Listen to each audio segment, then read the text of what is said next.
Anche tu fai parte di un team sportivo e hai bisogno di un nuovo kit? Crea ora la tua identità insieme a Dimitri Sportswear. Avrai subito un 50% di sconto e il riassortimento a prezzo bloccato. Oltre 300 sono le società che si sono già affidate a noi. E tu cosa aspetti? Contattaci subito al 379 244 8537 o entra su dimitri.com.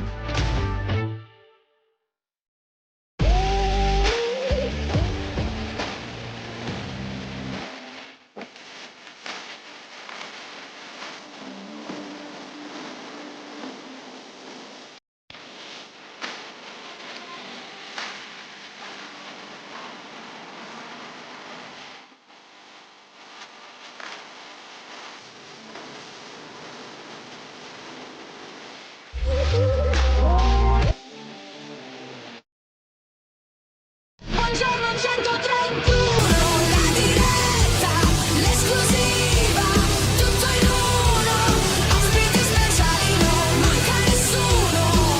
Buongiorno 131.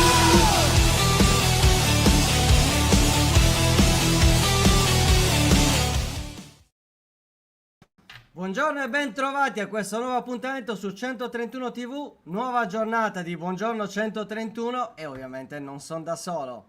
Buongiorno Francesco. Buongiorno a Luca. tutti.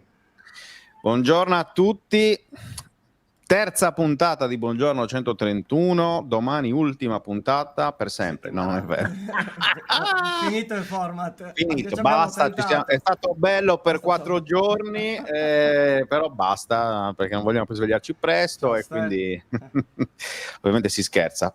Ultima puntata della prima settimana di Buongiorno 131. Oggi subito 3 ospiti, quindi tanta roba, tanta carne al fuoco. Salutiamo Fabrizio e anche il mitico Matteo, il cugino, certo che mi ricordo, non siamo così messi male tutto. Ciao, Rita, a livello di memoria e giustamente Stefano quindi ci ricorda meno 4 al campionato, ci siamo. sta fremendo Stefano, sia per il campionato che per il fantacalcio ovviamente. Buongiorno, ovviamente per citare un altro Luca di Cetracadda che sta nei cieli, il buon Luca Giurato.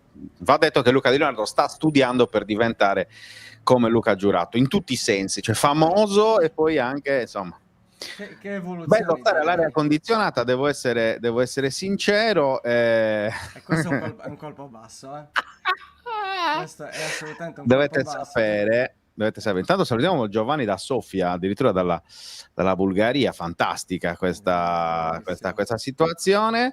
Ultima puntata della settimana domani, caro Stefano. Poi ci sarà la seconda settimana, perché l'abbiamo detto da lunedì a giovedì, Buongiorno 131. Anche perché poi venerdì, diciamolo Luca, no? Ci sarà la parità della primavera di Francesco Pisano che debutta in casa contro la Lazio alla Semini alle 11 e poi ci sarà Fabio Pisacane, la conferenza stampa di Fabio Pisacane all'antivigilia di Cagliari-Fiorentina, quindi domani chiaramente siamo un po' impegnati anche su quel fronte. E cosa volevo dire? Innanzitutto visto che parliamo di fantacalcio, Bravo. unitevi alla Lega, siamo esattamente Io bevo 345 squadre, eccoci qua. La tisana del mattino. 345 squadre, ripeto, costo gratuito, non c'è alcun costo, quindi vi fate la rosa, ci divertiamo insieme. Poi, se qualcuno vuole supportare il canale, vuol darci fiducia, può fare l'abbonamento 0,99, meno di €1 al mese.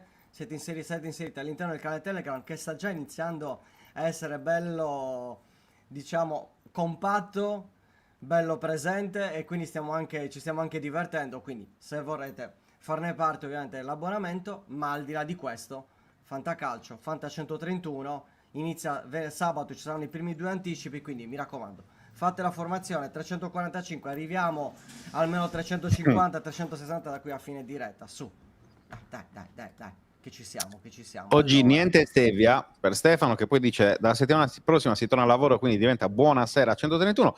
Ricordatevi che il Buongiorno 131 ovviamente esiste la diretta, ma esiste soprattutto la replica, non soltanto su YouTube, ma pure se vi fa più comodo, magari anche in macchina, su Spotify. Abbiamo attivato anche il canale Spotify, per cui proprio per venirvi incontro ad ogni tipo di esigenza. Rossana, tranquilla, c'è Luca a disposizione, quindi da quel punto di vista Guarda, scrivimi, approfitta della sua scrivimi. enorme conoscenza e competenza.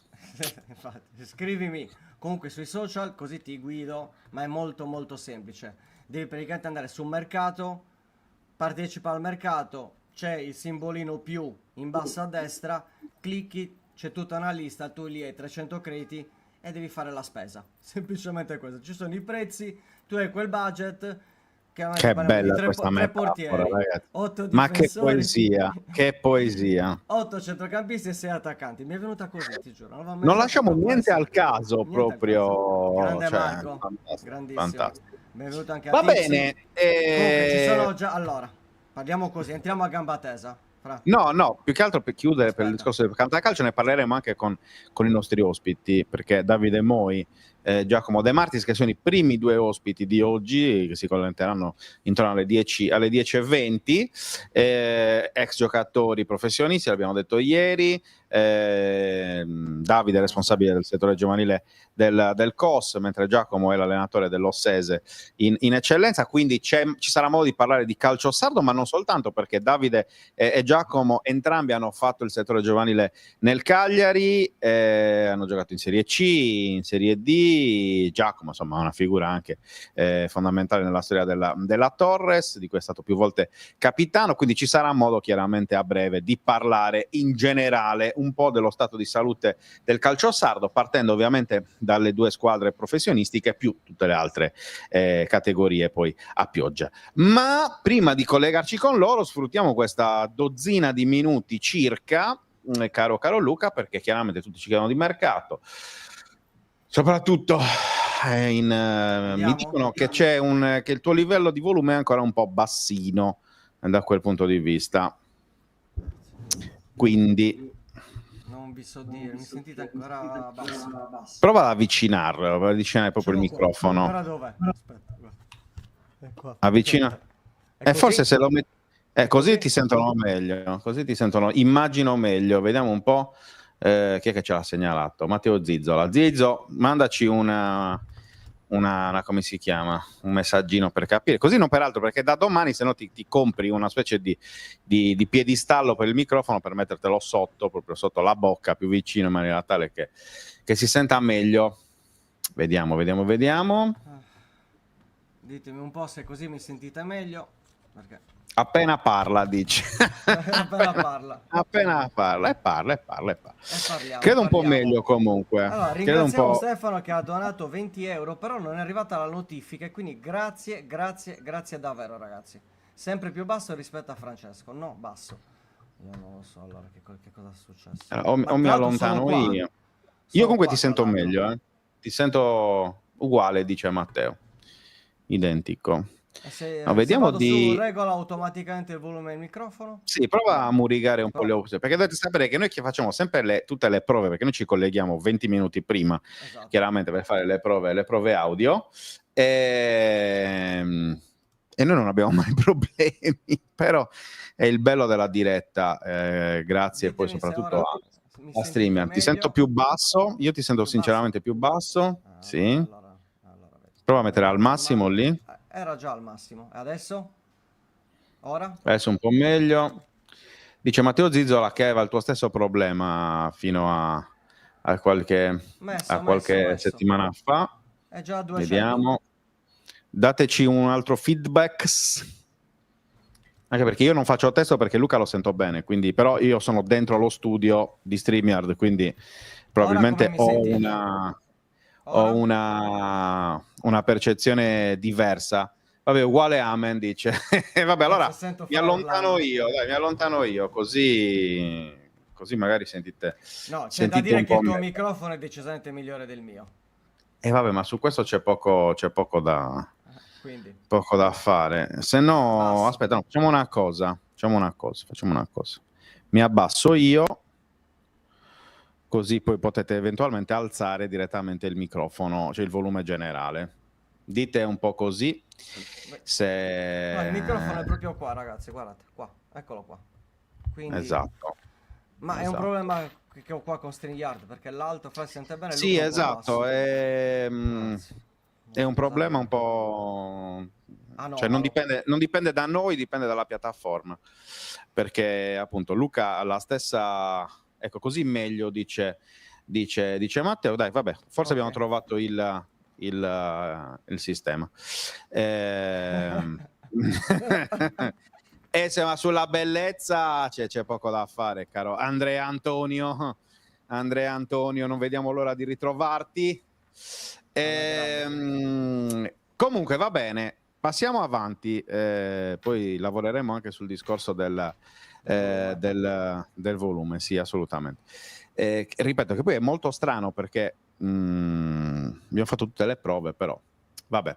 Comunque, mercato Cagliari. Ieri nella diretta appunto di Buongiorno 131 si era parlato tra i tanti temi della possibile cessione di Nadir Zortea al Bologna.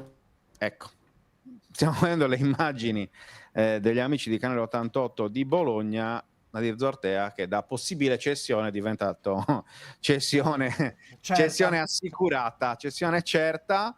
L'ormai ex giocatore del Cagliari ha lasciato la Sardegna ieri pomeriggio quando la squadra si è ritrovata per riprendere i lavori in vista della Fiorentina. Saluto rapido intorno alle nel pomeriggio prima dell'allenamento e poi via a Bologna, in cui appunto è arrivato all'aeroporto Marconi intorno alle 22:20 di ieri sera.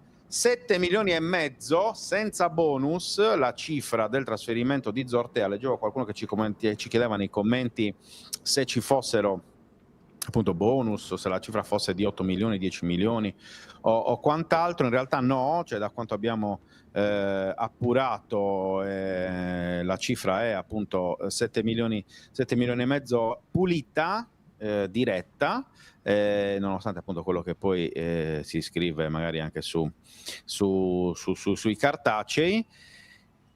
È la cessione che va a confermare quello che dicevamo ieri, Luca, cioè il fatto che il Cagliari aveva necessariamente bisogno di far uscire qualcuno perché c'erano troppi giocatori soprattutto in attacco, serviva anche far entrare qualche milioncino utile nelle casse del Cagliari, ma soprattutto, siccome poi c'è stata una polemica di fatto sulla cifra, perché in tanti pensavano che Zortea dovesse essere venduto da 10 milioni in su, e anche vedo di anche questo questo abbiamo Michele parlato Sansoni ieri. che dice regalato. Sì, sì.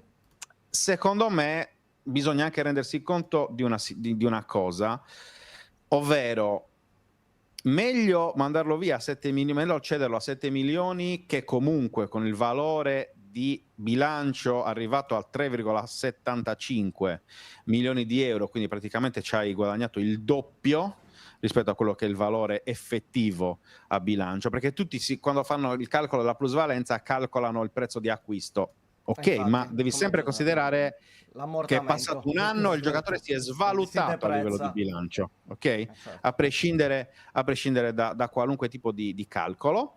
E ripeto, quindi meglio 7,5 oppure meglio tenerselo fino a fine stagione, magari fare un altro anno difficilmente col rendimento avuto l'anno scorso e poi tenertelo fino a fine contratto, stile Nandez, giusto per capirci. Chiedo a te. Soprattutto, Francesco, c'è anche il discorso, parliamo di un giocatore che palesemente voleva andare via. E l'abbiamo visto, stanno anche commentando, basta vedere anche l'ultima partita che ha fatto in Coppa Italia. Non ditemi che era lo Zortea che noi ci aspettavamo, che noi abbiamo conosciuto. Si vedeva. E quindi a quel punto, al di là di tutto, mi pare che per il discorso che si sta facendo sul Cagliari, tenere un giocatore contro voglia che tra l'altro si sapeva che era tra i papabili in uscita, mi pare che è ovvio che poi uno dice avrei preferito 10, certo, però il discorso che fa Fra è giusto, si rischia a quel punto poi di tenere un giocatore contro voglia che probabilmente non avrebbe avuto la stessa resa, e poi anche tatticamente lo devi inserire a Zortea, perché se tu hai Zortea lo devi mettere titolare. E cosa ha fatto in questo precampionato? Ha fatto l'esterno a destra, ha fatto il terzino destro, ha giocato a sinistra, ha fatto diversi ruoli. Per uno come Zortea lo devi mettere. Ora si è liberato quello slot e vediamo quale sarà il nuovo Cagliari. Probabilmente si ritornerà con la difesa a 4. Non è detto, ma probabilmente. Secondo me l'ultimo commento è abbastanza esaustivo della situazione, cioè Sintesi descrive bene, bene ma la non situazione. benissimo. Bene, vanno benissimo, nel senso che effettivamente si poteva fare di più, certamente. Ma si è arrivato al 20 agosto che ancora nessuno te lo aveva preso. E ripeto, secondo me rischiavi di arrivare all'ultima settimana e doverlo dare per un prezzo ancora più basso. Perché a un certo punto, cioè nell'ultima settimana, secondo me si rischiava di arrivare un po' con l'acqua alla gola, no? Cioè troppi giocatori, voglia di andare via appunto da parte di Zortea e quant'altro. E soprattutto il punto di domanda sulla prossima stagione. Monday dice ha comunque 26 anni, non credo che possa avere margini enormi di crescita. Io questo non lo so, sinceramente non so se effettivamente 26 anni sia un'età così alta per poter crescere ancora tanto. Secondo me sì, aveva anche margine magari di crescita, ma magari margine di crescita da un'altra parte più che a Cagliari, a mio modo di vedere. Cioè in una squadra in cui può effettivamente allenarsi meglio, con giocatori più competitivi e quant'altro. Michele dice: chi lo copre questo ruolo? Nessuno, secondo me, nel senso che proprio la cessione di Zortea porterà a un cambio di sistema. Quindi via i quinti, si torna a centrocampo a 3 puro, con la difesa a 4, Zappa titolare a destra, e o Di Pardo o qualcun altro che poi magari arriverà l'ultima settimana di mercato a tappare qualche falla. Secondo me è una buona operazione da parte del Cagliari, un'operazione in uscita. Con Zortea ti sei ripagato Caprile, che è quello che dicevamo ieri, certo. che dicevamo noi ieri, caro Luca. E quindi già quello è un qualcosa di positivo, perché con questa cessione hai coperto i soldi del riscatto di uno dei giocatori centrali in questa stagione. Nel frattempo è arrivato Davide, ma lo facciamo aspettare, lo salutiamo. Ciao Davidone. Lo teniamo ancora off. Lo teniamo ancora qualche secondo in attesa, ma ti faccio entrare a brevissimo, caro Davide, anche perché voglio sapere anche il suo parere chiaramente sulla questione Zortea. Ripeto, in tanti hanno di fatto bocciato questa difesa a 3, questo 3-5-2 con i quinti e quant'altro. Vediamo effettivamente come andrà. Piccolo e Luvumbu insieme, io non credo, caro Michele, che partano. Il commento successivo, no? Che dice occhio che Piccolo e Luvumbu possono partire a breve, o uno o l'altro, oppure nessuno dei due, cioè nel senso che la cessione prioritaria era quella di Zortea, che al momento, ci chiede Andrea, sarà titolare a Bologna. Immagino che sia una domanda in chiave fantacalcio. Magari Olme è infortunato. Sì. Magari sì, però Alternativa con De Silvestri. Sì, cioè di base non va a fare il titolare a Bologna da quel punto di vista, però fa sicuramente uno step di carriera, perché va a giocare in una squadra che si gioca l'Europa, la squadra che ha vinto la Coppa Italia nell'ultima stagione, per cui sicuramente insomma il passo in avanti ci sta. Vedremo per quanto riguarda poi piccoli, ma appunto ne parliamo anche con Davide e Giacomo anche di questo, perché è un po' il discorso che si faceva ieri, no? Cioè fondamentalmente Piccoli a Cagliari è il re dell'attacco, ok? Titolare indiscusso. In qualunque altra squadra vada in questo momento, per fare un passo in avanti rispetto al Cagliari, secondo me non farebbe il titolare. Va bene, facciamo entrare Davide, Luca, poi Giacomo ci sta per raggiungere, perché mi ha appena scritto. Eccolo qua, mister dottor Davide Moi, gira il telefono, mettilo in orizzontale. Eccolo qua. Buongiorno. Ciao ragazzi, dottor buongiorno. Giovanni. Come stiamo? Benissimo, grazie a voi. Molto Sempre bene. impegnati, eh? Molto bene. Con te poi, Accaldati. guarda, con te stiamo sempre meglio. Allora, Davide Moi, che non ha bisogno di presentazioni, nel senso che oltre a essere un amico di 131, negli anni, insomma, ha partecipato credo, più o meno a tutte le occhio che si è rimesso, si è rigirato il telefono. Ha partecipato a tutte le trasmissioni di 131 praticamente, dal Fantacalcio alla Serie D al Cagliari, per cui insomma è un volto molto noto anche sui nostri schermi, ma soprattutto, Davide, diciamolo, quello che stai facendo in questi ultimi anni, ovvero responsabile del settore giovanile del Costa Orientale Sardo. Sì, esatto, diciamo che da quando ho smesso, non ho mai smesso con i ragazzi, è stato un inizio immediato di questa nuova esperienza.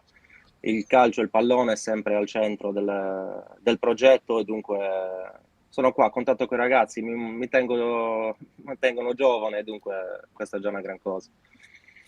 Già una grande cosa, appassionato di fantacalcio, ma di questo ne parleremo più avanti, caro Davide. Sì, perché insomma, chiaramente uomo di multiforme ingegno, e entro subito appunto a gamba tesa, come ha detto prima Luca. Estate particolare quella per il COS, no? Cioè, Estate lunghissima. Retrocessione della prima squadra in eccellenza, ripescaggio della prima squadra in Serie D. Come si vive un'estate in cui non sai bene quale sarà poi il tuo destino, nonostante poi la fiducia? Abbiamo parlato con mister Francesco Loi qualche settimana fa in una bella e lunga intervista, quindi ci ha già detto un po' come è andata l'estate, però ecco, lo chiedo anche a te, perché chiaramente anche il ruolo di responsabile del settore giovanile incide poi su questo fatto, perché pensi anche a dover fare delle scelte, no? Anche su giocatori magari da tenere, da mandare a giocare, invece magari pensi no, però teniamoli perché ci servono in prima squadra. Insomma, come si affronta una stagione così? Un'estate Guarda, così? come ti ho detto prima, è stata un'estate molto lunga. Lunga perché, a differenza dell'anno passato, dove le cose sono andate molto bene, parlo di prima squadra, viene anche molto più semplice il lavoro sotto come settore giovanile. Quest'anno purtroppo la concentrazione principale è stata quella nel reperire documentazione. Non è più un lavoro di campo, ma un lavoro di scrivania, dove devi cercare comunque di riacquistare una categoria per cose burocratiche, passaggi che comunque non sono molto simpatici per chi fa calcio. La programmazione non è assolutamente semplice. Passiamo a fare il responsabile da una società di Serie D di alta classifica a trovarti magari a fare il responsabile di una società di eccellenza, dove comunque devono cambiare per forza di cose tante valutazioni. Trovare ragazzi per fare il fuoriquota in Serie D ovviamente non è la stessa cosa per i ragazzi dell'eccellenza. Bisogna valutare tante cose a 360 gradi, soprattutto la distanza e i posti da dove vai a prendere questi ragazzi, se riniziare a pescare da fuori o cercare di valorizzare quello che hai in casa. Per fortuna abbiamo lavorato molto bene sotto, abbiamo avuto la consacrazione quest'anno. La fortuna è anche, siamo veramente lieti di essere stati scelti da Atalanta come riferimento in Sardegna, e questo mi riempie d'orgoglio, perché comunque ho costruito insieme ai miei collaboratori un settore giovanile messo in piedi in 3 anni che ha fatto qualcosa di straordinario, e dunque questa collaborazione con una squadra così importante, soprattutto a livello di settore giovanile in Italia, non può che renderci veramente soddisfatti del lavoro fatto. Infatti, a testimonianza di questo, sono partiti parecchi ragazzi in prima squadra quest'anno con mister Loi. Mi auguro che finalmente si ritorni a valorizzare il prodotto locale, quello che è stato sempre l'obiettivo del Costa Orientale Sarda da quando è nato. Sì, Ti anche chiedo, perché poi va... Fra, io voglio fare una domanda Sì, proprio sul discorso dell'Atalanta, anche perché, come hai detto bene Davide, da sempre il settore giovanile dell'Atalanta è famoso, ha attirato tanti giocatori che ha fatto debuttare in Serie A, e questo vuol dire che comunque il lavoro che hai fatto, Davide, insieme ai tuoi collaboratori, ha un valore importante, perché se una squadra come l'Atalanta, che è attentissima al discorso giovanile, attenzione, il discorso relativo al costo vuol dire che si è lavorato bene. In che cosa consiste esattamente la collaborazione? Cioè voi avete la possibilità di far conoscere determinati giocatori, come funziona esattamente? Allora, diventando un riferimento Atalanta in Sardegna, noi stessi segnaliamo ragazzi anche di altre squadre alla stessa società bergamasca. Ci dà la possibilità di, sotto segnalazione, di mandare i nostri ragazzi, comunque tutte le società che vogliono collaborare insieme a noi, sotto segnalazione, mandare i ragazzi in prova, 2, 3, 4, una settimana. Loro hanno la priorità su quanto riguarda la scelta, messi sulla stessa base delle altre squadre professionistiche, hanno la priorità loro. Questo ci permette di poter essere invitati ai tornei che organizzano soltanto per le società affiliate a Bergamo. Noi stessi possiamo invitare le società affiliate e ospitarle qua in Sardegna, ospitare la società bergamasca, ma soprattutto è molto importante per noi tecnici, perché ci permette di poter andare a Zingonia, che è il centro sportivo dell'Atalanta, ci permette di star là quanto vogliamo, una settimana, 10 giorni, e stare a contatto con i tecnici, dover imparare, poter imparare soprattutto da questi maestri, perché alla fine in Italia loro sono la prima squadra per quanto riguarda produzione e vendita di giocatori, e sono la quarta realtà europea sotto questo punto di vista. Dunque parliamo assolutamente di un totem per quanto riguarda il livello del calcio giovanile. Vero, verissimo, da sempre, sin da quando giocavo io, quindi stiamo parlando di almeno 30 anni fa. Quindi, vabbè, Esatto, non esatto. dobbiamo stare lì a, non dobbiamo stare lì a sottolineare la tua età, caro Luca, che lo sappiamo, e insomma, oramai è risale datata all'età della della pietra. pietra. Allora, Davide, no, prima di passare poi ovviamente a Cagliari, un po' allo sguardo sul calcio sardo, torno un po' sul discorso Serie D, perché poteva essere un'estate di tregenda per il calcio sardo, perché 3 retrocessioni, oltre al COS, sono retrocesse dall'anno scorso anche l'Atletico Uri e l'Ilva Maddalena. Però ecco, diciamo che il vostro ripescaggio riporta a 5 il numero di squadre sarde in Serie D, perché appunto il COS è stato ripescato, il Budoni ha vinto l'Eccellenza e il Monastir ha vinto il playoff nazionale per salire appunto da seconda, tra le migliori seconde squadre dell'Eccellenza a livello nazionale. Secondo te che impatto sarà per il Monastir? Perché tu sei cagliaritano comunque, quindi conosci bene anche il livello del calcio della nostra provincia. Intanto ti chiedo che effetti positivi può portare a tutta la provincia di Cagliari avere anche il Monastir in Serie D, perché per anni è passata questa leggenda che dove c'è il Cagliari non si può fare calcio, cioè perché fondamentalmente poi diventa praticamente impossibile riuscire ad emergere. Secondo te è così, oppure il Monastir ha effettivamente l'occasione di poter aprire magari anche una nuova pagina nel calcio della provincia di Cagliari? Guarda, io me lo auguro tantissimo che Monastir possa far bene, ma soprattutto me lo auguro per il movimento sardo. Qua non dobbiamo più limitarci al 2 o 3 squadre che militano in Serie D o in Serie C. Qua dobbiamo pensare ai nostri ragazzi, al futuro veramente del movimento sardo, perché siamo indietro anni luce rispetto alla penisola. È brutto dirlo, ma è la verità. Purtroppo il mare a noi ci penalizza tanto, portare giocatori in Sardegna è un dispendio economico importante, infatti le società fanno dei sacrifici enormi. Monastir sta facendo un lavoro importante, un tecnico che è anche un amico, è uno staff tra Marcello Angheleddu, Simone Farci e Vignati, che sicuramente la categoria la conoscono benissimo. Mi fa piacere, leggo dagli acquisti che fanno, che ci sono tanti ex Cagliari che stanno trovando sistemazione là a Monastir, tutti ragazzi giovani, proprio da qua che bisogna partire.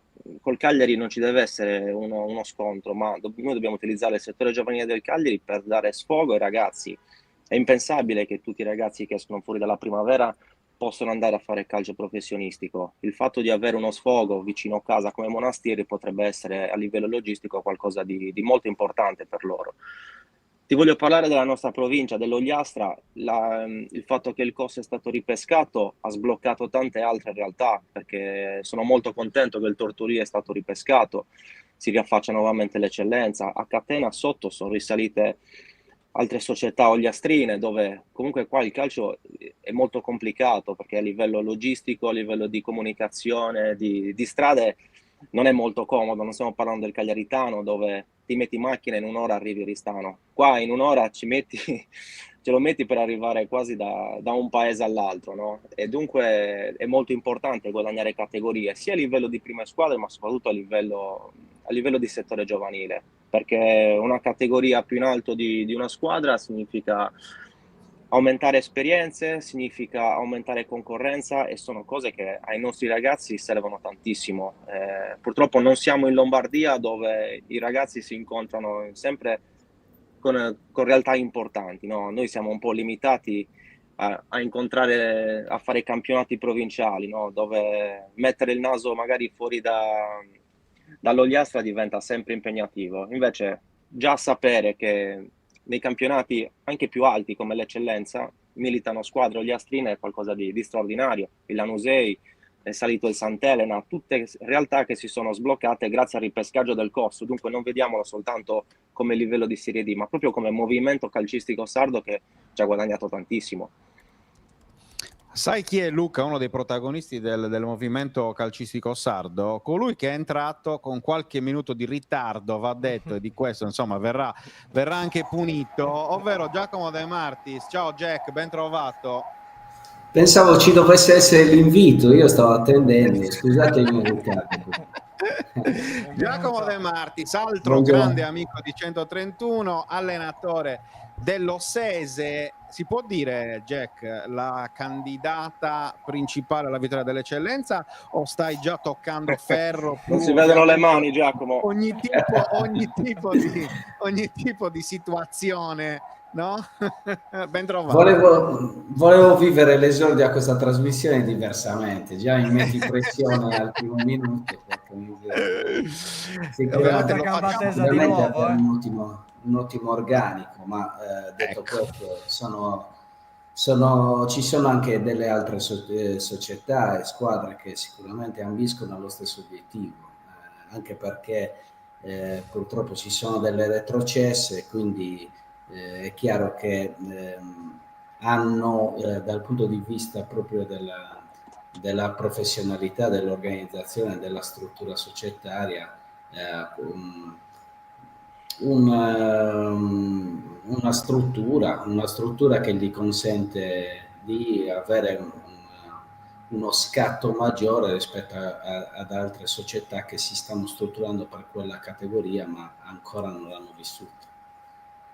È sempre bello parlare con Jack, Luca, perché come hai visto è sempre molto posato, sempre molto democratico e politico nelle sue dichiarazioni, ma questo lo rende uno dei personaggi, delle persone più che dei personaggi, perché insomma più amate alla fine del calcio sardo a tutte le latitudini, oltre ad essere un amico ovviamente di Davide, ex compagni, ricordiamolo, in più circostanze. No, la cosa bella è che con Giacomo si può parlare veramente di tutto, quindi adesso non compagni di Lametta anche. Compagni di Lametta, tra l'altro, da sempre, perché tra l'altro. Non li abbiamo mai avuti noi. Non è vero, ci sono delle foto di Davide Moi con i capelli nel settore giovanile, però ci sono. Giacomo invece li ha tenuti per un po' più di tempo. No, ragazzi, la cosa bella di avervi con noi è appunto di poter parlare un po' di tutto. Abbiamo parlato con Davide della realtà COS, Jack, con te parliamo appunto dell'Ossese. Al di là della battuta che ti ho fatto prima, però effettivamente ogni anno aumenta un po' anche l'ambizione, no? Perché voi arrivate sempre a toccare, a sfiorare in qualche modo la Serie D, portando avanti titoli, portando a casa titoli, perché anche l'anno scorso Coppa Italia. Insomma, siete oramai una realtà molto molto importante del calcio, sia del Nord Sardegna, ma direi in generale, e questo poi lo si vede anche nella formazione della rosa, perché da voi negli ultimi anni sono passati giocatori di livello assoluto, e anche quest'estate avete costruito una rosa comunque assolutamente di livello. È vero, senza dubbio c'è l'intenzione da parte della società di salire di livello e conquistare questa categoria. Lo scorso anno avevamo sicuramente un organico, una rosa che era di assoluto livello. Siamo stati un pochino sfortunati nel trovare tante realtà che avevano la stessa ambizione e hanno fatto tantissimi investimenti, perché comunque il Budoni, ma anche il Monastir lo scorso anno hanno allestito degli organici veramente importanti. Noi al Tempio forse avevamo qualcosa di meno, però diciamo che è stato un campionato intanto anomalo, perché non c'era la presenza dei fuoriquota, e quindi il livello si è alzato veramente di tantissimo. E niente, è stato sicuramente un campionato che ha permesso due squadre sarde di conquistare un campionato nazionale, quindi è stata una cosa importante. Noi ci abbiamo creduto fino alla fine, sia inseguendo e perseguendo la Coppa Italia a livello regionale, cercando poi di arrivarci con gli scontri sulla penisola. Purtroppo non ci siamo riusciti. Poi nel discorso dei playoff regionali il doppio confronto con il Tempio non ci ha portato purtroppo a proseguire il cammino, nonostante comunque lo meritassimo secondo il mio punto di vista. Però ormai non si guarda indietro, si guarda avanti. Quest'anno ci sono altre protagoniste, sicuramente ci sarà lo Sese, perché abbiamo costruito una rosa completamente in maniera diversa dallo scorso anno, perché ci sono sicuramente meno elementi, una rosa meno lunga, però con degli innesti veramente di esperienza e di qualità, che sono, diciamo, già pronti, hanno già vissuto dei campionati vincenti. Quello probabilmente ci può dare uno scatto esperienziale in più per cercare di conquistare. Prima di passare la palla a Luca, che ha un paio di domande vintage, ve lo dico, sia per Davide che per Jack. Un passaggio rapidissimo a entrambi su Cagliari e Torres. Inizierei prima dal Cagliari, per una questione gerarchica di categoria. Prima Davide e poi Jack, un commento sul mercato, su Pisacane e sulla stagione soprattutto che vi aspettate dal Cagliari in quest'anno. Allora, per quanto riguarda il mercato, purtroppo quest'ultimo trasferimento che abbiamo saputo, si sta per chiudere a ore, indebolisce un po' la compagine rossoblù. Purtroppo per chi sta dentro il mondo del calcio conosce benissimo, non è soltanto questione di campo, ma anche bilanci. Una società come Cagliari purtroppo deve lavorare su questo, e la strada è quella giusta, comprare giocatori, valorizzarli, però a un certo punto bisogna anche disinnamorarsi e a malincuore metterli sul mercato e venderli. Adesso vediamo un po' cosa succede con Piccoli, la valutazione alta, giocatore importante, un top giocatore, sicuramente a Cagliari fa il titolare indiscusso. Chiunque l'abbia cercato o chiamato dovrà fare il comprimario, non parte mai come prima scelta. Se un giocatore come lui, che secondo me in Italia in questo momento potrebbe tranquillamente stare tra i primi 5, vuole provare a giocarsi la chiamata della nazionale, la possibilità che ti dà Cagliari non te la dà nessuna. Ovviamente la valutazione deve essere fatta a 360 gradi, bisogna cercare di non arrivare agli ultimi giorni di mercato, perché sì, si può vendere, però devo avere anche il tempo di poterlo rimpiazzare alla grande, altrimenti ci tocca fare un'altra stagione di enormi sofferenze. Ok, al momento è questo. Spisacane? Isacane è una scommessa, ha fatto molto bene l'anno scorso, aveva un'ottima squadra, una squadra comunque grande a differenza delle altre, perché gli altri giocavano anche un po' più sotto età. Era una squadra che comunque ha saputo sfruttare bene l'occasione. Purtroppo il divario è molto grande. Primavera, Serie A è tutta una scommessa, è tutto un vedersi. Sono molto curioso. Non mi ha fatto impazzire le prime uscite che sono state fatte, ma come si suol dire, il calcio d'agosto non ti conosco e dunque cerchiamo con grande curiosità di avventurarci qua l'ultima settimana, che adesso inizia il campionato e ne traiamo le somme, dai. Jack, invece a te chiedo della Torres. Stasera, come stiamo vedendo, la squadra si presenta al Van Nissan. C'è stato l'esordio in campionato, in Coppa Italia vincente contro il Livorno. Tanti cambi, sono andati via tanti senatori, penso al nostro amico Gigi Scotto, ma a Fischnaller e tanti altri. C'è l'aria un po' di cambio di mentalità, anche con l'obiettivo di svecchiare un po' la rosa e l'età media, di abbassare l'età media. Giudizio su questa Torres? Beh, c'è grande curiosità, grande aspettativa, chiaramente c'è stato un rinnovamento imponente, quindi non sempre i risultati arrivano sull'immediato quando ci sono dei disegni a lungo termine.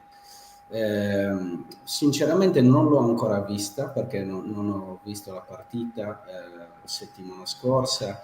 Volevo andare a vedere qualche allenamento del mister, pazienza, però non sono riuscito. Eh, C'è curiosità anche da parte mia.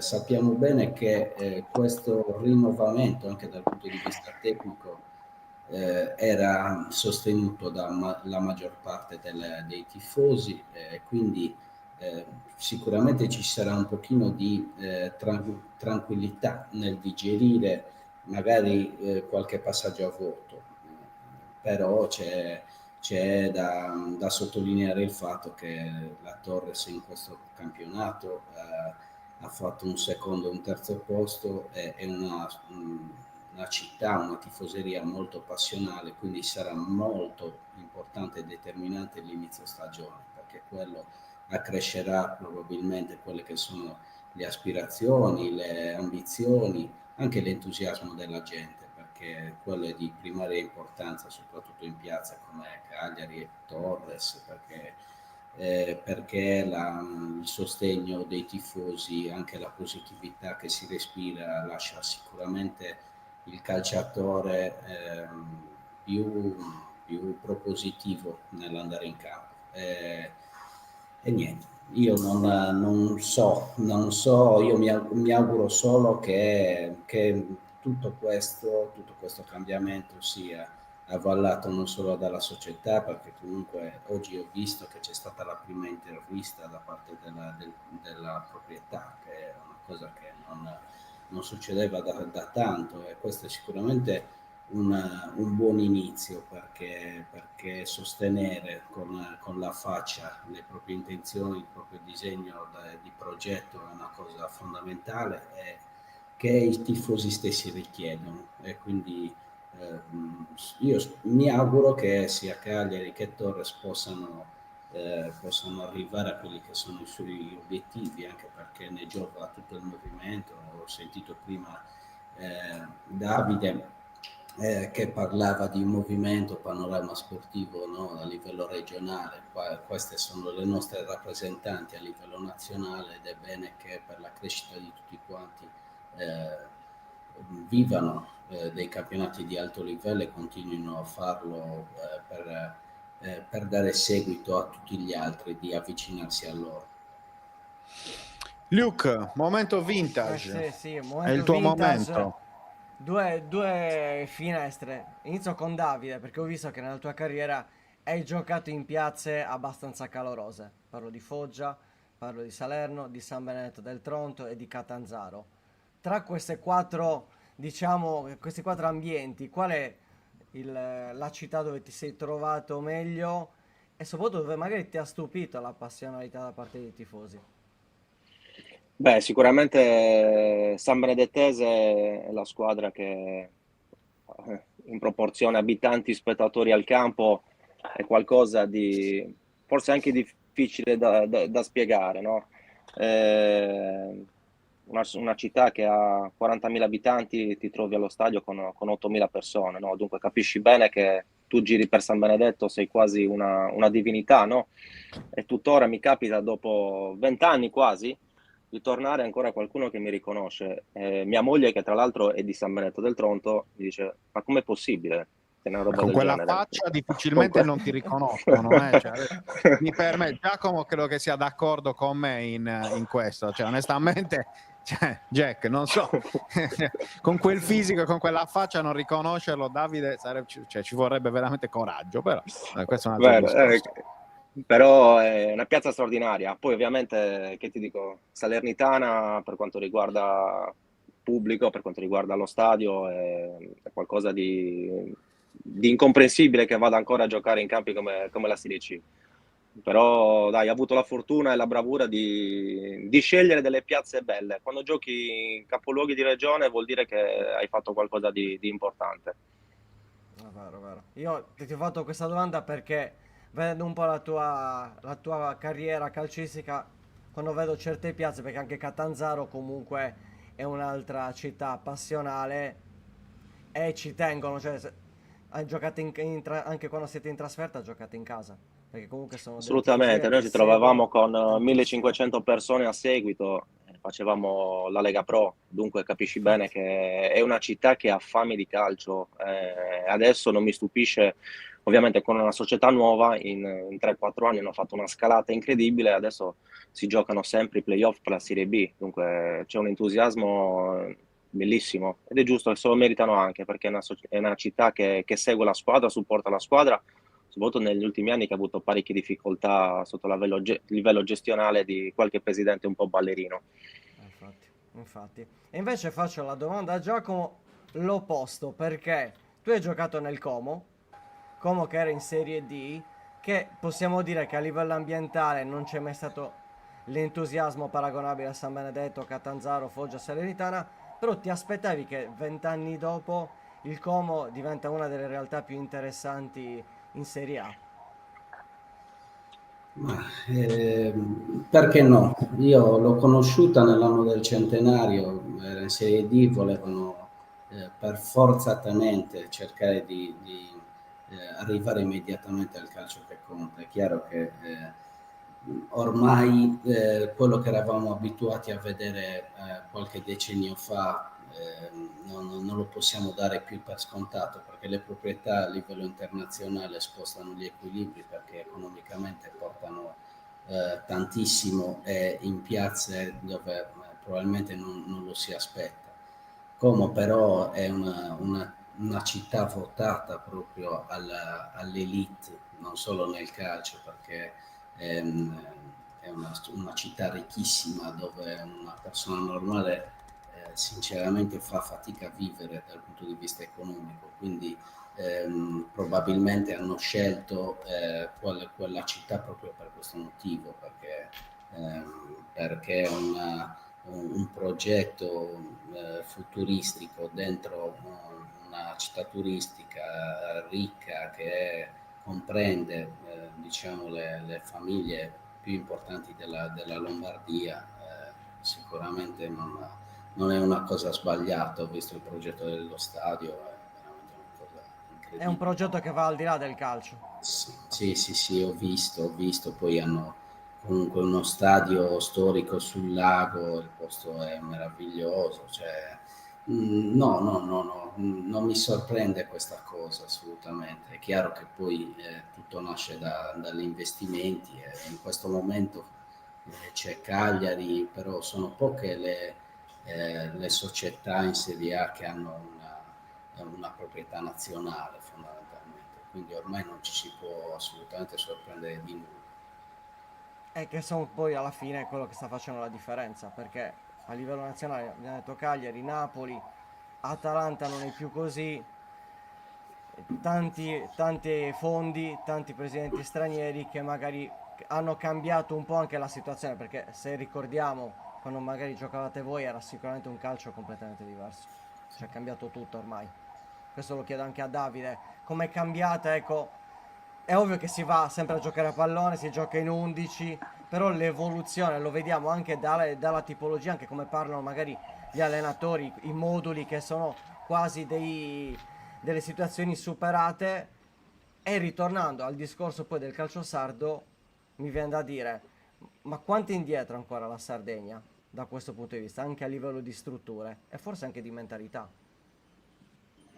Guarda, prima magari era molto più romantico, no, il calcio. Quando incontravi la Lazio di Cragnotti, la Roma di Sensi, c'era l'Inter di Moratti, l'Agnelli, anche il Cellino di Cagliari. Certo. Hanno lasciato sicuramente dei ricordi indelebili per le nostre generazioni, no? Facciamo fatica a guardare le rose delle squadre vecchie e magari rapportarle a quelle, alla qualità che c'è in questo momento in Serie A e dire cavolo, anche l'Udinese si presentava con Biro Famoroso, qua forse inseriamo già il fantacalcio, no? E poi la domanda sugli schemi, sono solamente schemi veramente per i giornalisti, schemi per il fantacalcio. Ormai le posizioni in campo sono molto ballerine, ok?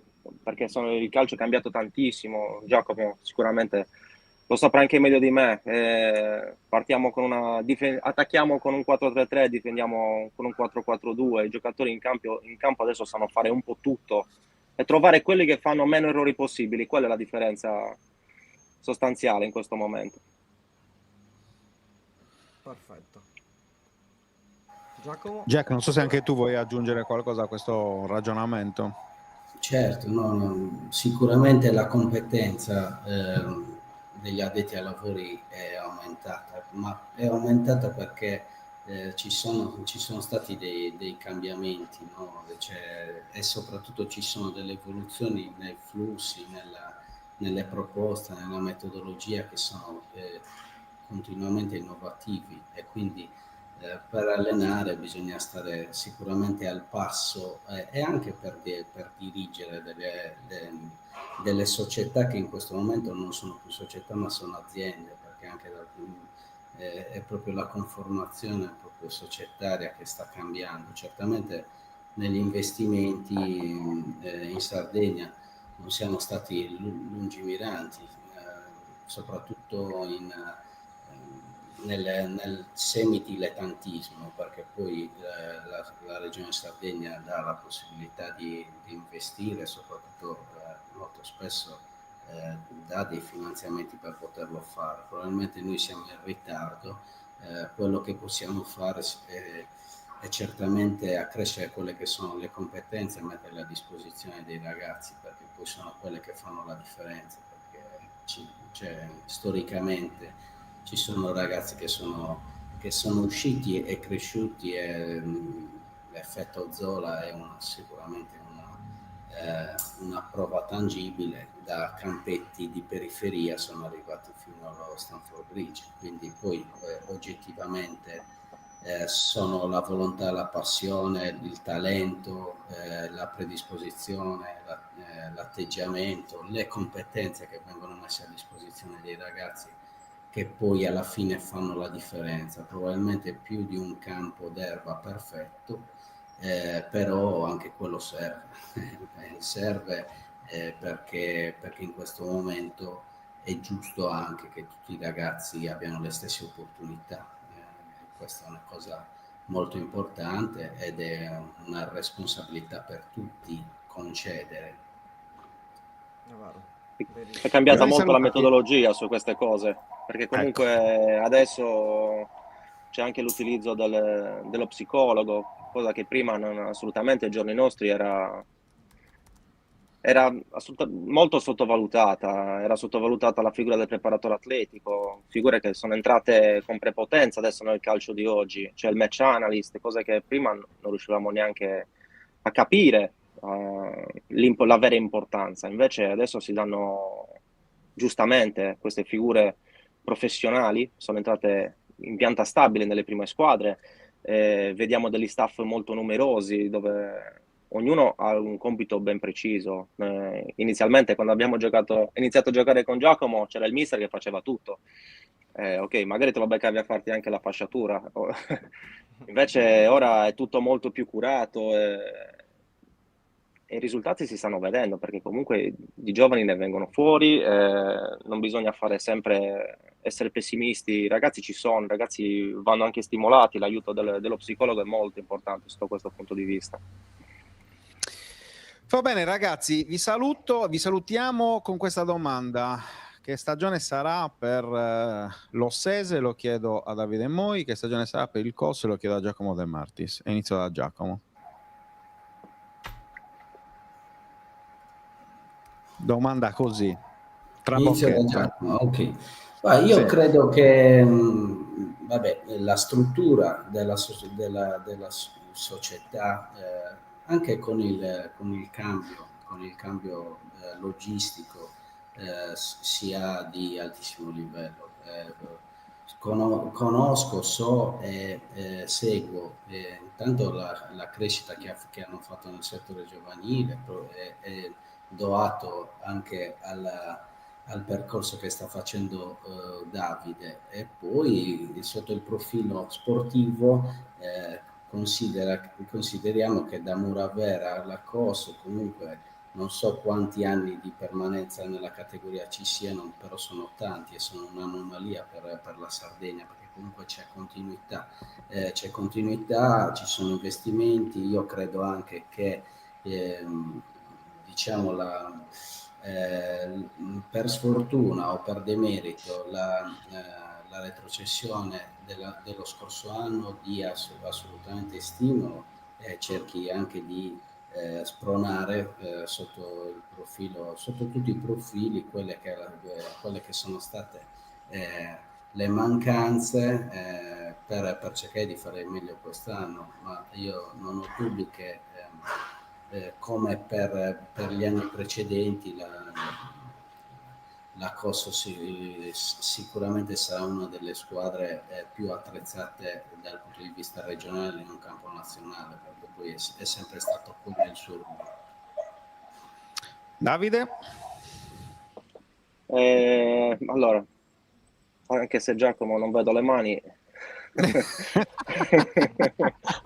Una c'è. No, ma io l'altra tiene il sono... telefono, è per quello. ok. Io sono strasicuro che farà un campionato importante. Sono d'accordo, come dice lui, che per fortuna nel campionato eccellenza ci sono tante squadre che vogliono farla da protagonisti. Purtroppo questo non è, se dovessi essere allenatore, non è una cosa positiva, ovviamente perché ti trovi tanti rivali, ma allo stesso tempo è stimolante quando poi porti a casa veramente il risultato.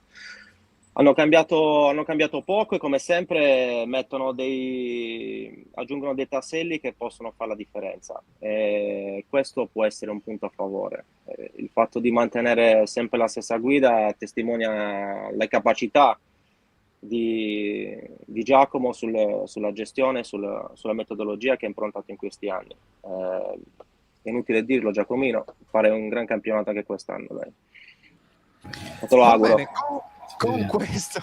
con questo auspicio sia da parte di Giacomo De Martis che di Davide Moi li salutiamo, vi ringraziamo ragazzi davvero per essere stati con noi a questa puntata di Buongiorno 131. Ovviamente sappiate già da adesso, come stiamo dicendo un po' anche agli altri ospiti, che sicuramente vi ridisturberemo durante la stagione, quindi tenetevi pronti, va bene? Buona giornata. Ciao ragazzi, buona giornata. Grazie Ciao, a Giacomo De grazie Martis mille. e a Davide Moi, in rigoroso ordine di età, sia chiaro, perché Giacomo 84, Davide 85, quindi giustamente salutiamo prima le persone. 74. Sì, ti piacerebbe. Va bene, grazie a Giacomo De Martis e a Davide Moi per essere stati con noi. Lucone, chiudiamo col botto, perché certo. abbiamo con noi collegato il grande Jeddah, esperto di tutto il calcio italiano, oltre che grande ex giocatore del calcio, ex dei rossoblù. Ma Jeddah, sai tutto. Buongiorno, quindi... intanto. Buongiorno e grazie di essere con noi. Luca, passo subito a te la palla perché insomma credo Grazie che sia per doveroso. averci aspettato, perché eravamo un po' lunghi, però ti ringraziamo. Come stai innanzitutto? Ti vedo bello in forma. Sei pronto ad iniziare la stagione? Tutto bene, infatti ci stiamo preparando per la nuova stagione, un po' oltre che con la Z Milano, poi tutti gli altri progetti che abbiamo, quindi andiamo avanti. Bisogna tenere il fisico allenato perché sennò non si riesce a tenere Vediamo in piedi tutti quelli che che sono i sei progetti. allenato. Allora, noi abbiamo avuto due ospiti prima, stavamo parlando un po' di calcio, non calcio professionistico, ma parliamo di Serie D, parliamo di eccellenza. Tu sei comunque dallo scorso anno aderito a questo progetto che comunque sta diventando sempre più importante, che è il progetto della Z Milano. Per chi non lo sapesse, stiamo parlando del campionato di terza categoria lombardo.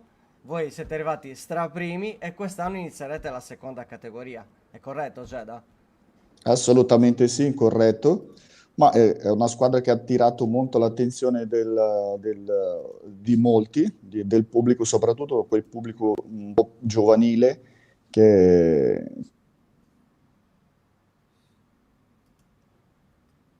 Aspetta che non ti alla sentiamo. fine Ah, ok, dietro le adesso cose ti perché sentiamo. Ok. Ti eh, sentiamo, ti sentiamo. ok, e quindi il discorso social è quello che secondo me ha preso grande, ha messo in mostra questa squadra, in maniera veramente molto importante. E molti ragazzi anche che fanno parte della squadra che erano sconosciuti fino a qualche tempo fa, adesso li conoscono tutti, anche perché sono ragazzi che sono anche molto bravi, sono forti per la categoria, giocano molto bene. Ecco, diciamo che il problema non c'è. Io personalmente sono molto contento di farne parte perché è un progetto molto, oltre che ambizioso, però molto serio, concreto, in cui ci si può mettere in mostra. E io diciamo che come anche da guida, un po' da padre dello spogliatoio, mi sento anche la responsabilità di poter dare il mio contributo sotto tanti punti di vista a questi ragazzi. Però il progetto veramente è molto bello e funziona davvero bene tanto. Allora, nel frattempo ci sono tantissimi messaggi. Grande Geda, il mio attaccante di riferimento nelle vecchie Master League di PES. Geda numero uno.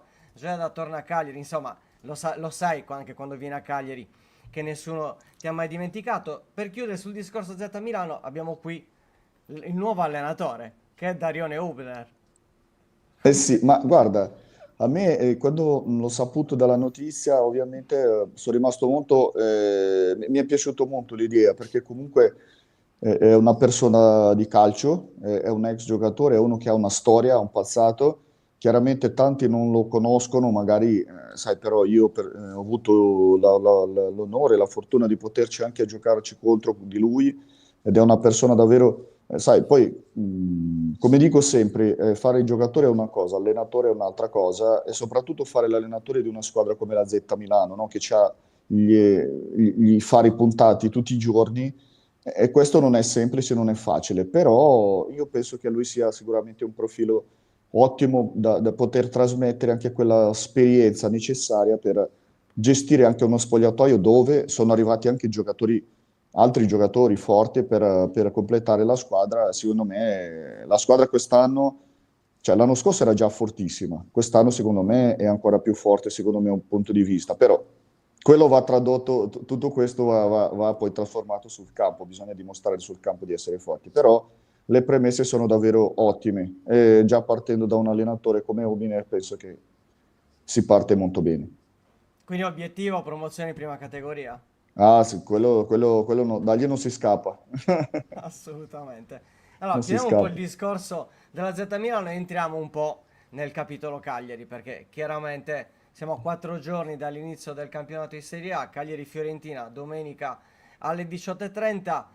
Ti chiedo, sei riuscito a vedere qualche partita del Cagliari nello No, specifico? sono riuscito a seguire un po' il precampionato sono riuscito per gli impegni e robe varie, era molto più facile. Purtroppo quella di Coppa Italia non ho seguito, però ho saputo che comunque si è comportato bene il Cagliari, la metto così, ecco. Mettiamola così. Quindi che si è comportato bene e secondo me io penso, io credo, prima di essere scettico, no, con la squadra, la mia tendenza è quella di essere molto ottimista, di credere che il Cagliari potrà fare un campionato non di sofferenza, di tranquillità, di serenità e raggiungere il suo obiettivo prima possibile, secondo me. Questo è il mio, è quello che penso, che vedo e non mi interessa sinceramente il fatto che molti possono essere scettici anche sulla scelta dell'allenatore, io no.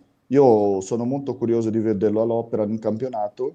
Io sono molto convinto che secondo me Pisacane possa fare un buon lavoro. Quindi sei fiducioso ok, Sì. perfetto. Allora, Stefano ti chiede, chi era il più forte compagno che ha avuto a Cagliari? Magari quello che alla fine non ha mai espresso tutto il suo potenziale. Io ho un'idea, Lazzari, vediamo se indovino. Ma Lazzari sicuramente era un grandissimo giocatore, ma ce n'erano tanti secondo me bravi, eh. Cosso, Conti erano giocatori eccellenti. Fini era un altro giocatore che aveva veramente oltre che esperienza, un piede assolutamente fantastico. Però credo che Lazzari non solo a Cagliari, ma in generale credo che sia secondo me quel giocatore che a livello di talento ne aveva tanto, però secondo me è stato inespresso per tanto tempo. Secondo me non è riuscito a esprimere tutto quello, il potenziale che secondo me poteva dimostrare. Sono d'accordo. Vero. Lazzari poteva sicuramente fare meglio Sì, a livello, perché potenzialmente aveva tutte le caratteristiche. Invece assolutamente. ti chiedono da attaccante l'idea, anche se l'abbiamo visto pochissimi minuti, però l'idea del turco Kiliksoy. Ma guarda, sono quei giocatori che secondo me bisogna vederlo in campionato, in più partite, cioè vederlo così poco, secondo me lascia un po' il tempo che trova, nel senso che nel momento in cui vedi poco, magari vedi per una partita, sì, ti può dare delle indicazioni importanti, però io aspetto di vedere in campionato, perché il campionato è tutta un'altra cosa, è un qualcosa è lì che ti devi mettere veramente, è lì che ti metti alla prova. Cioè, adesso potrei fare tantissimi ragionamenti, però finché non inizia il campionato e il Cagliari fa la prima partita, è difficile dare un pronostico così sulla rosa, sui giocatori, su quelli che sono arrivati. Cioè, è molto difficile, sinceramente.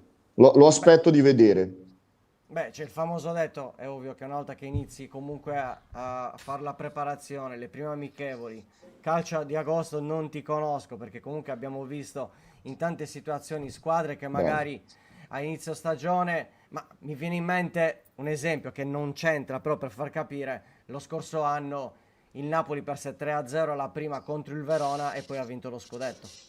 Ecco, Un sei già esempio. arrivato a una delle cose che avevo infatti in mente come esempio, cioè tutti pensavano, aspetta, no? Dopo un inizio di arrivo di Conte e tutta una serie di cose c'è stato un entusiasmo iniziale pazzesco, dopo quella partita lì c'è stato un mortorio pazzesco come per dire ecco che quest'anno ci sarà di nuovo.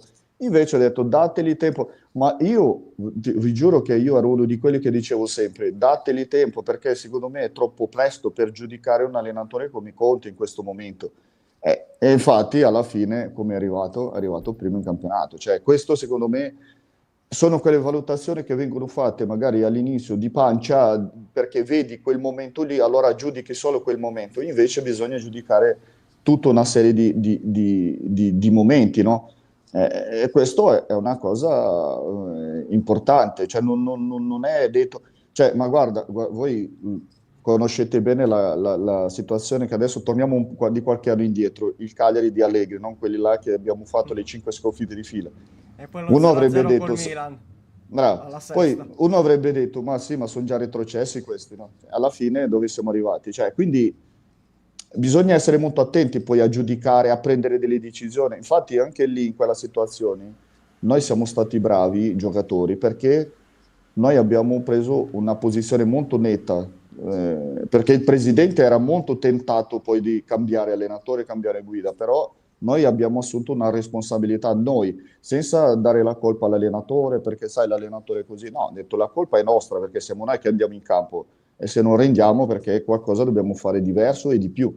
E poi le cose sono cambiate dopo, ma sai, purtroppo il calcio non è matematica, il calcio cambia da un giorno E all'altro. meno male, Eh, perché altrimenti sì, se dobbiamo anche bloccare da questo punto di vista uno sport, insomma, già eh, siamo comunque cambiato tantissimo rispetto a quando giocavi tu, ne parlavamo anche prima, è cambiato completamente il calcio. tante domande, però ti chiedono, Esposito, Sebastiano, ha caratteristiche simili alle tue?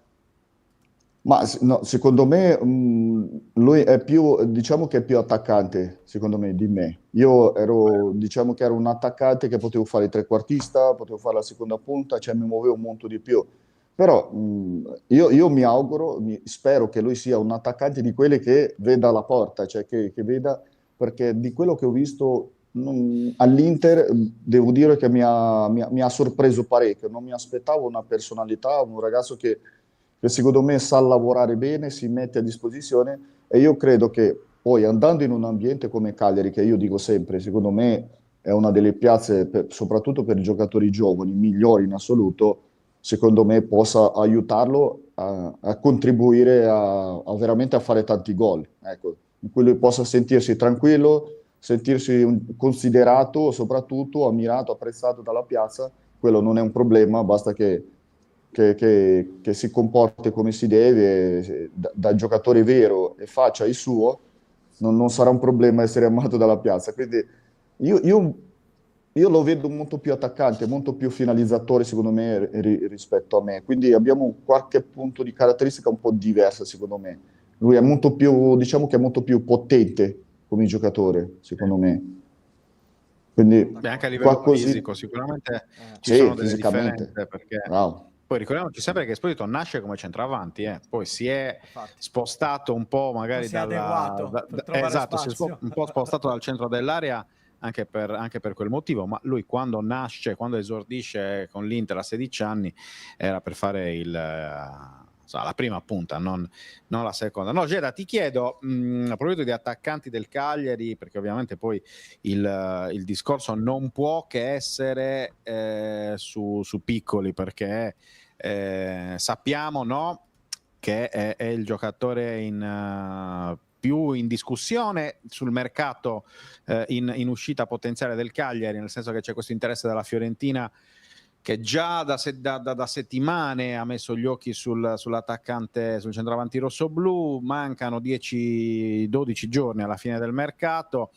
I Viola vogliono un reparto offensivo di un certo tipo, quindi uno direbbe, ma cavolo, ma hanno già Ken e Dzeko, cosa se ne fanno di Piccoli? E invece Pioli evidentemente non vuole lasciare niente di intentato. Ti chiedo intanto se secondo te la valutazione di Piccoli da attaccante è corretta, cioè se i 25-30 milioni che chiede il Cagliari è la quotazione giusta, e secondo te cosa dovrebbe fare il Cagliari? Cioè, nel senso, di fronte a un'offerta di quella tipologia, secondo te il giocatore va ceduto oppure bisogna provare a resistere e poi vediamo cosa succede?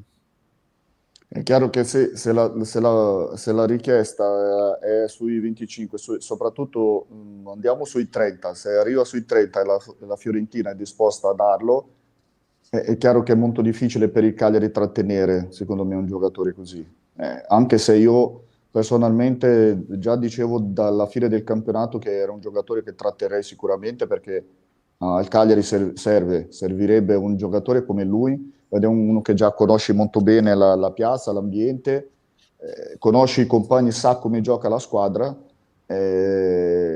Non è facile dare via, chiaramente va sostituito nel momento in cui hai i soldi, l'hai venduto, devi sostituirlo a dovere, perché altrimenti diventa veramente un problema da risolvere. È chiaro che Piccoli per me era uno di quei giocatori che personalmente non lo venderei, però di fronte a certe offerte è normale che dopo diventa anche difficile poi fare muro, cioè si fa muro fino a un certo punto, ma poi se l'offerta è concreta e la Fiorentina lo vuole, anche perché poi tra l'altro leggevo entro stamattina proprio che c'è un problema di attaccanti, no? Cioè il Napoli c'ha il problema di attaccanti, quindi Con il Napoli adesso di Lukaku, esatto. sta cercando, con l'infortunio di Lukaku, ha messo gli occhi su Dobbik della Roma, su Ken della Fiorentina, quindi potrebbe anche esserci una sorta di sconvozzolamento di attaccanti. L'effetto domino degli attaccanti. Bravissimo.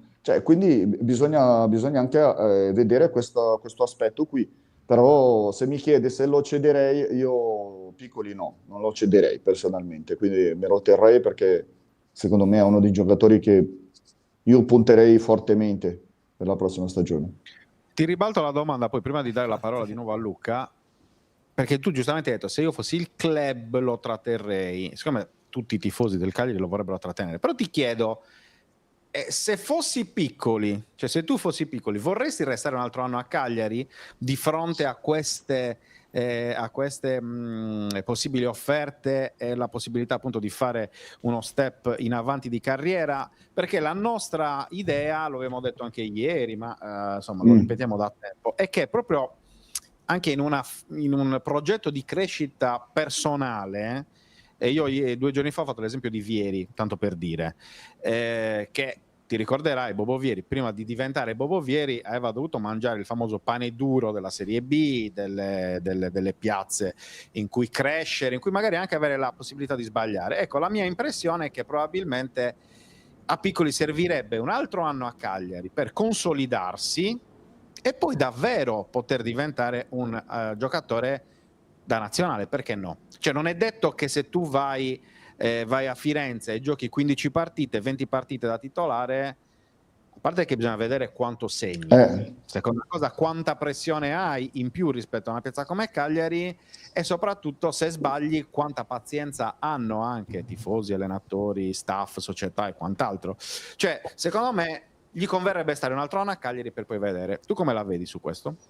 Guarda, questa è una domanda che mi hanno fatto riguardo a Ken alla Fiorentina. Mi hanno chiamato i giornalisti di Firenze e mi hanno fatto la domanda. Io ho detto, io se fosse stato Ken sarei rimasto alla Fiorentina per un semplice motivo. Prima di tutto perché non è una... Cioè lui ha fatto bene a rifiutare poi l'Arabia per tutti quei soldi che l'Arabia dava alla Fiorentina e soprattutto anche a lui, di ingaggio.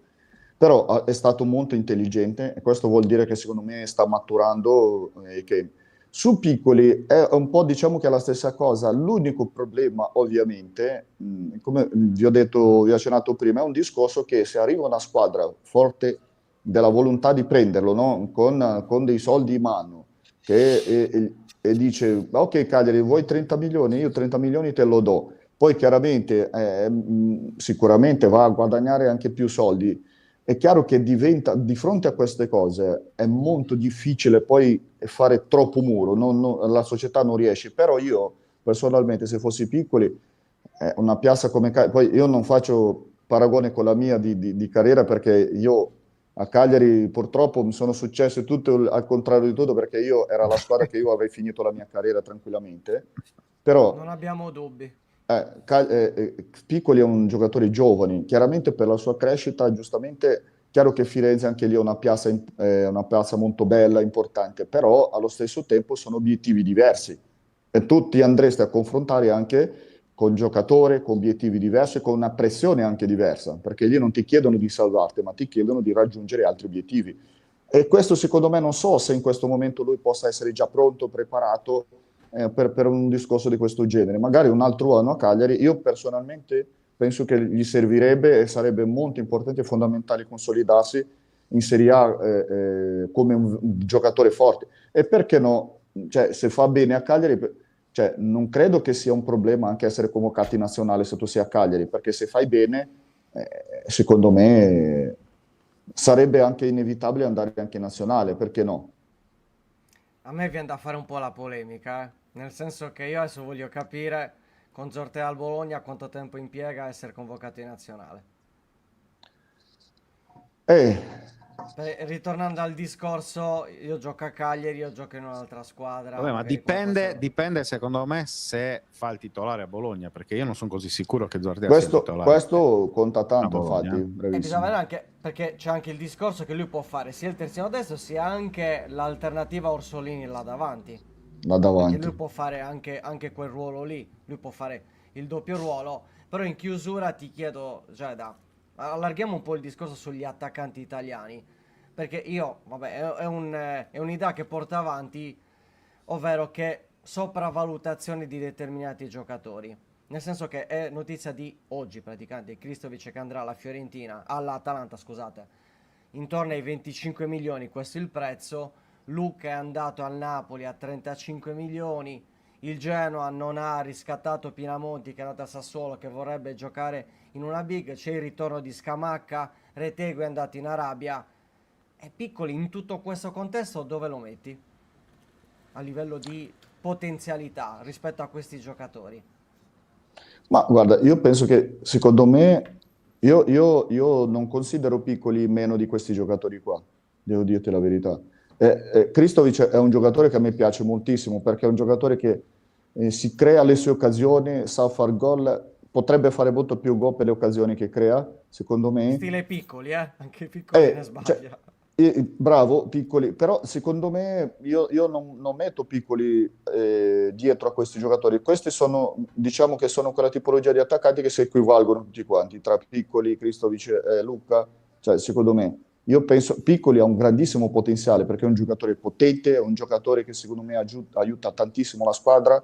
Inoltre è un giocatore giovane che secondo me ancora c'ha tanto da dimostrare, da migliorare, da maturare, secondo me. E penso, sai cosa? Che bisogna sfatare anche questo mito del fatto che in nazionale ci vanno solo i giocatori delle grandi squadre, perché secondo me questo è una cosa che non si può più considerare in Italia, perché ormai i giocatori, anche quelli che giocano nelle grandi squadre, non è che fanno la differenza in nazionale, quindi tu devi dare anche opportunità a giocatori che fanno bene anche in squadre minori di poter vedere se sono in grado anche di dimostrare, perché altrimenti diventa un qualcosa che poi, solo perché io gioco nell'Inter, allora vengo convocato. Se gioco nel Cagliari e sono forte, non gioco. Cioè, questo è un qualcosa che purtroppo in nazionale adesso questi ragionamenti bisognerebbe un po' smettere, perché non è che la nazionale sta facendo un grandissimo... Cioè, io mi auguro per Gattuso davvero che possa far bene, che possa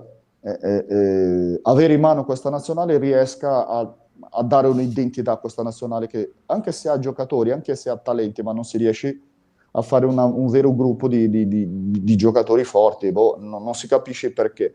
Comunque io Piccoli, finendo il discorso su Piccoli, io chiaramente egoisticamente lo terrei, ma è chiaro che poi, ripeto, bisogna vedere quello che poi gli arriva a livello di offerta. Se dovesse insistere la Fiorentina, perché da quello che ho saputo, che so, è l'interesse più forte, è da vedere, però è da sostituire anche con un giocatore altrettanto forte.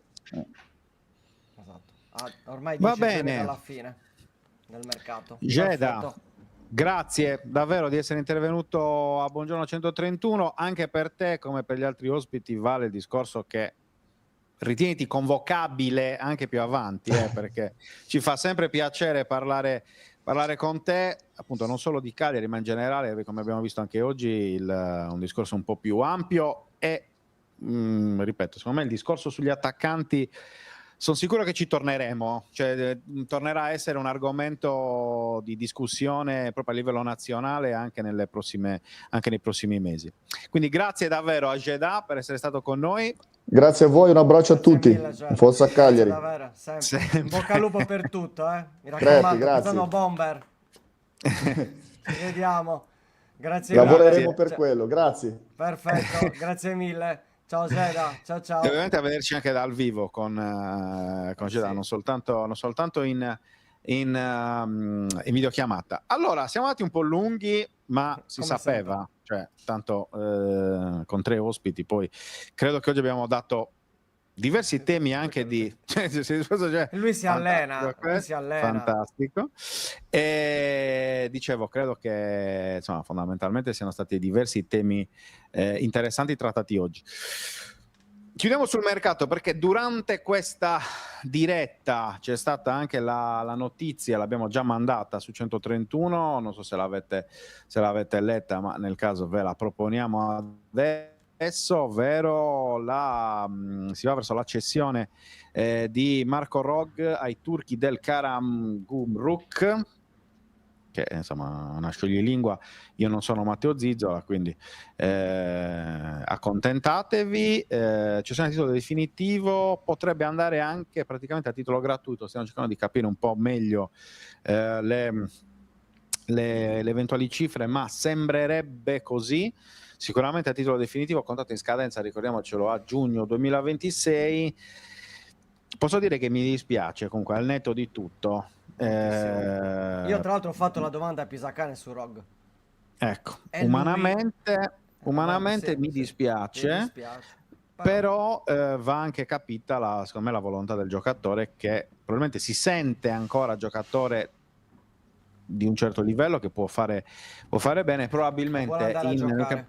esatto, nel campionato turco probabilmente riesce a trovare sia titolarità che anche la possibilità di mettersi nuovamente in luce.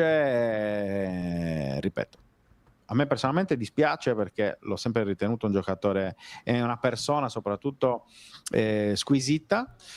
Vedremo un po', perché Stefano chiede risparmi l'ingaggio, ma verrà sostituito. Secondo me, così come dice Alessandro, arriva un centrocampista nuovo, si punta sui Primavera. Secondo me tieni lì Teta Infatti, e gli fai magari fare sì. la spola Che l'ha anche fatto capire Pisacane in conferenza sì, sull'Iteta. cioè, secondo me va a finire così, nel senso che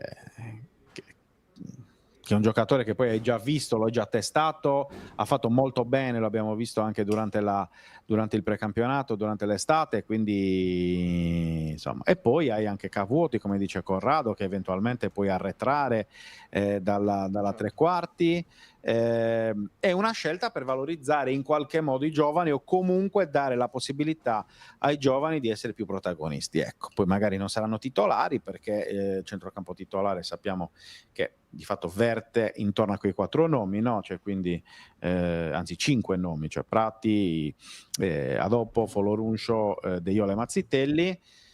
Chiaramente avere un altro giocatore esperto, insomma, È una questione di spazio fondamentalmente. ecco, Quindi per lui usare magari... un'espressione, cioè non divisi nuda, detto in maniera molto Cioè, a quel molto punto cerchi di molto comunque di potenziare appunto un discorso relativo all'Iteta, un percorso piano piano.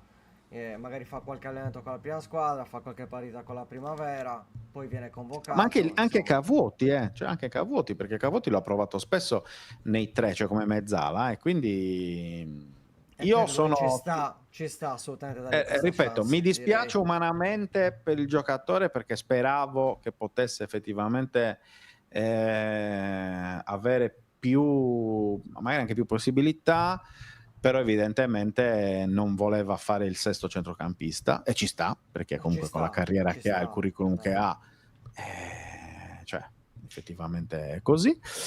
Però va bene, cioè alla fine 30 anni, ha ancora secondo me 3-4 anni di carriera ad alti livelli davanti a sé. A Cagliari non li avrebbe avuti, Era chiusa quindi... a Cagliari, c'è poco da fare. Esatto, Doveva fare scambio di esatto. partita, ma evidentemente Esatto, lui quindi si sente ancora in grado di giocare, e giustamente. ma anche poi per ripeto, Rogge, ragazzi, vista anche lo parliamo.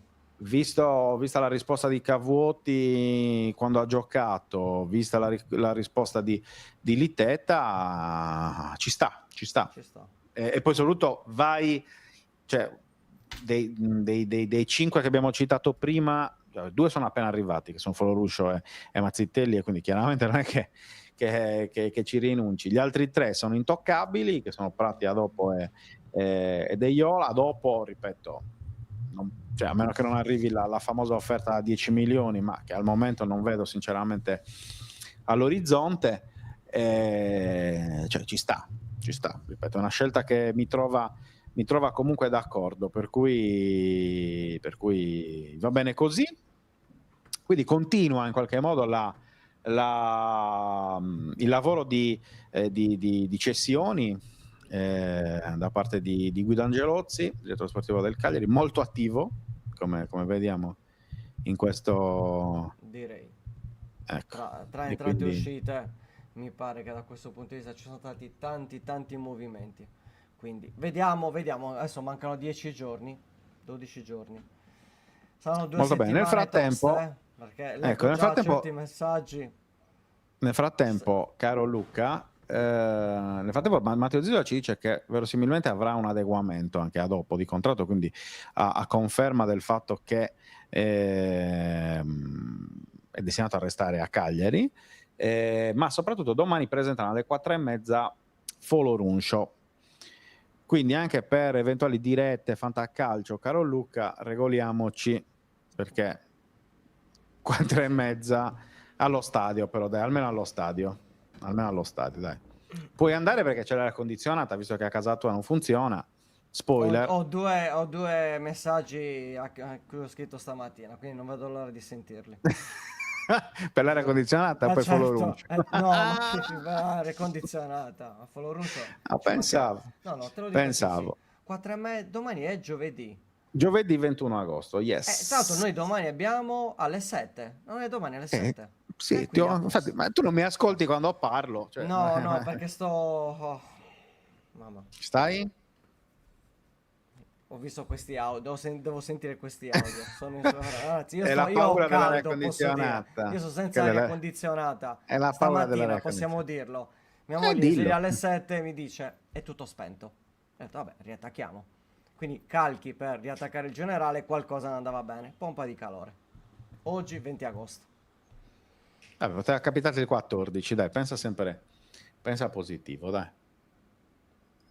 Io penso a Poteva andarti risolverlo. peggio. Poteva andarti anche andare peggio. meglio, però, possiamo dirlo. Esatto, portiamo Foloruncio in diretta a Fanta 131 per sapere se anche lui prenderebbe Kilixoi. È una buona... Bellissimo. È una buona... Perché Ma su Michael, Kilixoi... prenderesti Kilixoi al fantacalcio? O meglio Esposito. Non è che mi metta molti problemi a fare una domanda del genere, però non posso, ok? Andassi come in tutto Bravo. fantacalcio glielo farei sicuramente, Bravo. però ci bravo. mancherebbe. C'è Prepara un bel sempre... millino, dice Alessandro, che ti vuole molto bene sull'aria condizionata. Ale, Solo 1.000, di qualcosa- più. Puntiamo a 1.500, perché così sarebbe più divertente. Va bene. Prima Chiusura, di ovviamente, chiudere il nostro fantacalcio come Bravo. funziona? A gironi poi eliminazioni. Allora, c'è il campionato classico che dura dalla prima alla 38esima giornata. Modalità listone, quindi modalità punteggio, vince chi fa più punteggio. Detto chiaramente. Poi ci sarà la Coppa tra mazza, che potrebbero esserci delle novità, possiamo dire questo. ma non diamole ancora. No, perché chiaramente potrebbero, il condizionale è d'obbligo, non l'aria condizionata, ma il condizionale. E lì chiaramente scontri diretti, eliminazione, quindi passaggio gironi, 32esimi, 16esimi, ottavi, quarti, semifinali e finale. Quindi sono due modalità differenti. Fatevi la squadra, ho visto che siamo a 248, quindi almeno altre due per chiudere a 250 e mi auguro che domani riusciamo a essere anche a 260, 265. 360. A 360, scusate, 360. Un uomo chiamato spoiler. No, non ho detto niente. Non ho detto assolutamente niente. Ricorda, Va bene. l'obiettivo principale è arrivare davanti al Tigare FC. Ecco, questo è l'obiettivo. Benissimo. Maledetti. Lo mettiamo proprio. Maledetti. Anche Vabbè, un punto in più. L'anno scorso, vi auguro di fare meglio di me, perché l'anno scorso ho fatto terzo, quindi insomma, mi raccomando. Tutti ti prendono in giro, quindi insomma, vi voglio vedere. La cucurra di Olmeo, guarda, tanto vincerà. Certo, ma lo Quell'altro sappiamo. Brundo simpaticissimo, che cacchio di obiettivo è, troppo facile. Vabbè, siete simpaticissimi. Chiudiamo questa diretta prima che partano le querele o quant'altro nei confronti di Olmeo e degli altri. Tanto lo so dove abitate, quindi vi posso mandare Venga a cercare. devo andare a cercare uno per uno. Allora, chiudiamo la terza puntata di Buongiorno 131, lungherrimi, ripeto, ma tanto chi se ne Dico frega, subito, siamo in Davide compagnia. della Juve. Al posto di Lukaku. Bene. Molto, molto bene. Abbiamo detto di Rog, abbiamo detto di Zortea che sta facendo le visite mediche con quel Bologna. Abbiamo già visto le immagini anche sul sito di Marzio, fatte all'interno dell'Isochinetti, insomma il centro sportivo, il centro medico di Bologna, già vestito con la divisa del Bologna, quindi insomma verosimilmente nel pomeriggio arriverà l'ufficialità. Domani ci ritroviamo con la quarta puntata di Buongiorno 131, ultima della prima settimana, ricordiamolo, mentre di sera ci sarà poi ci sarà sia la puntata di Fanta 131 live alle 19, ma soprattutto alle 16:30 la conferenza stampa di presentazione di Follow Runcio, quindi ci saremo e ve la racconteremo come sempre in via testuale. Va bene? Va benissimo. Grazie. Allora chiudiamo, veramente ricordiamo a tutti. ancora una volta. Andiamo un po' Intanto ai banner. grazie a Stefano Piccioni per la donazione di oggi, grazie. E soprattutto potete riascoltare la puntata non solo su YouTube, su Facebook e su Twitch e su X, ma anche su Spotify in forma unicamente audio. Va bene? Perfetto. Abbiamo detto Andatevi tutto. a iscriversi, abbiamo detto tutto. Mi pare che sono le 11:35, ci siamo. Alla grande. Assolutamente. Ci Ciao ritroviamo ragazzi, a domani. e salutiamo anche chi ci sta seguendo in differita. Un abbraccio a tutti, Assolutamente. buon pomeriggio, buonasera, buonanotte. A Questa domani. Questo è per Luca Di Leonardo. Bellissimo. Ciao. Ciao, Sigla. sigla.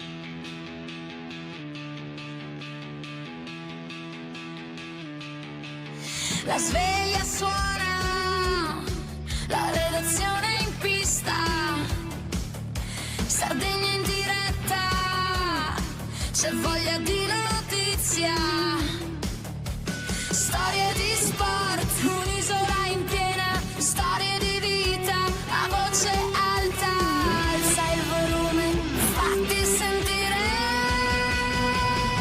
Buongiorno 131, la diretta, l'esclusiva, tutto in uno, ospiti speciali, non manca nessuno. Buongiorno 131.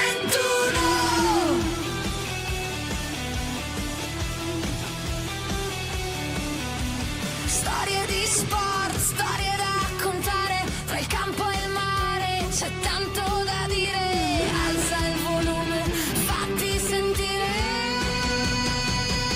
Buongiorno 131, la diretta, l'esclusiva, tutto in uno, ospiti speciali, non manca nessuno. Buongiorno 131.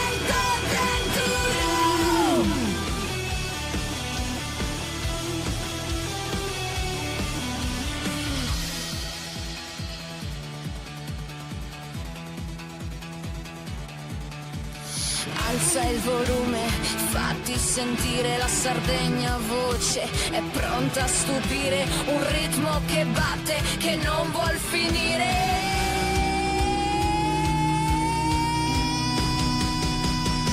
Buongiorno 131, la diretta, l'esclusiva, tutto in uno, ospiti speciali, non manca nessuno. Buongiorno 131.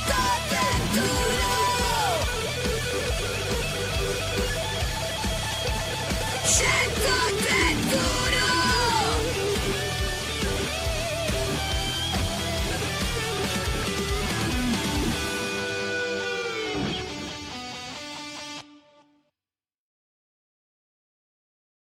Anche tu fai parte di un team sportivo e hai bisogno di un nuovo kit? Crea ora la tua identità insieme ad Inicri Sportswear. Avrai subito un 50% di sconto e il riassortimento a prezzo bloccato. Oltre 300 sono le società che si sono già affidate a noi. E tu cosa aspetti? Contattaci subito al 379 244 8537 o entra su unicri.com.